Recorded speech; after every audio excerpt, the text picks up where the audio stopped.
howlka shirarka ee magaalada Buuhoodle waxaa xalay ka dhacay xaflad si heersare loo soo agaasimay oo ka soo qayb galeen qaar ka mid ah ganacsatada Buuhoodle haween isimada gobolka Cayn iyo marti sharaf kale waxaana kulanka soo qabanqaabiyay hay'adda DDG oo hay'ad mashaariic badan ka fulinaysa sida ay sheegeen deegaankani Buuhoodle waxaana hay'addu ay sheegtay in ugu horeyn ay fulinayso wadada wadnaha ah ee magaalada Buuhoodle oo ay sheegeen inay saarayaan jid laami ah ugu horeyn waxa halkaas ka hadlay gudoomiyaha hay'adda Khadar Faarax Xaddi magaalada ugu qabto waa shan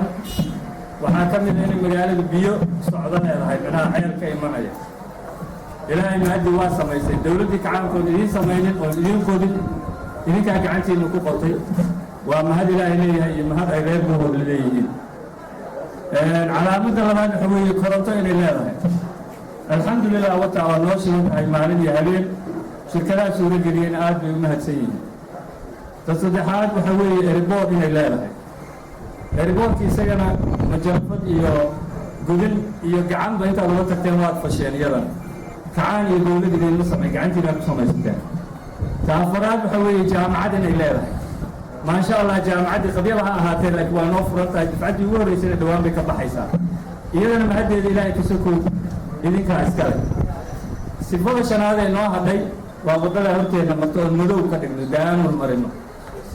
insha Allah waka daamulka inaanu marino shantaas sifaadeen iyo ma sha Allah magaalo aynu anagu dhisanay oo dawlad nagu sheegatay iyo cid nagu sheegatay iyo cid nooga tagtay aanay jirin bay noqonaysaa haddii alla idin meesha dayacane aan cidina u maqnayn ceello u qabneen waa wadadaas aynu nir wadadaas hadday nala dhisayaan alxamdulillah aynu wadadaa dhisno hay-aduna haddii alla idmo iyo hay-ado kalena waa noo imaan doonaan waa soo eeganayaan markay idinka soo warbixiso tiraahdo walahi meeshaas dad wanaagsan oo iimaankooda qaba oon cidna wax yeelayn oo ku soo dhaweynaya oo shaah kuu shubaya yaa jooga awal waxaa nalaga aaminsanaa dadka diirtay inay meeshaan joogaan aniga laftaydu waa aaminsanaa marka aynu waadaqayo ka dhigan nidaam daro magaaladii nidaam iyo qaab ma yeelanayso waxaa ka mid ah amni darrada waxaa ka mid ah sawirka hadda ay tusayeen ninkii yani dilana waxaa keenay amni darrada waxaa ka keenay wadamadu wada isku qabsadeen waa jid la qoro mid walba uu sheegtay dhibkaasna hadda weynaaya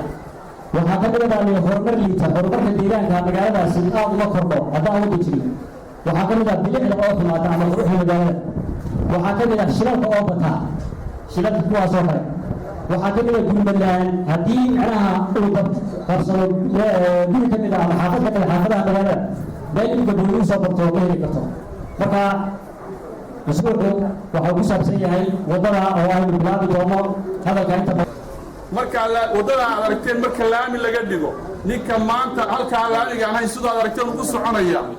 waad garanaysaan siduu dhibaatadu inoo geysan karo laamigaasi markaa waa soo dhawaynaynaa laakiin in laga taxadaro dhibaatadiisa oo dadka caynkaasa aynu ka taxadarno waa muhiim weeyo haddaba laga qorshe loo sameeyo waxa weeye wax qabadkeen dawladii Soomaaliya waxay la qaban jirin qiilka halka laga qoto biyo waxa oran jiray biyo Buuhoodle laga waa markii loo dhaqaaqay dadkeenu yimid waa inaan ka qotarsanay sidaa waxa loo qabtay ayaanu dawladda diyaarnay haddaan haweenka nahay ugu dambeyntii waxaa halkaasi ka hadlay Suldaan Cali Sheekh oo ka mid ah isimada Buuhoodle iyo sidoo kale Suldaan Siciid Cismaan Cali laba arrimood bay imaatinka hay'addan inoo faa'iideynaysaa waxay inoo faa'iideynaysaa inay ku soo dhiiradaan hay-adihii lanaga horjoogay in aynu maxay ahayd aynoo bilowno wixii laga baaqday waa haddii ilaahayna kala siiyo ilaahay hayna kala siiyo ilaahayna haynagu guuleeyo ayaynu gaari doonaa wakti waxaa jiri doono dadku wax dhintaa waa yeelanaya wax noolaada na waa yeelanayaa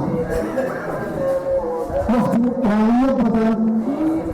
iyadoo ay Buuhoodle dhex marayaan baa la arki doonaa wixii nool waxaa la arki doonaa iyadoo baambadda biyuhu iyadoo ballaadlaado waxaa la arki doonaa wixii nool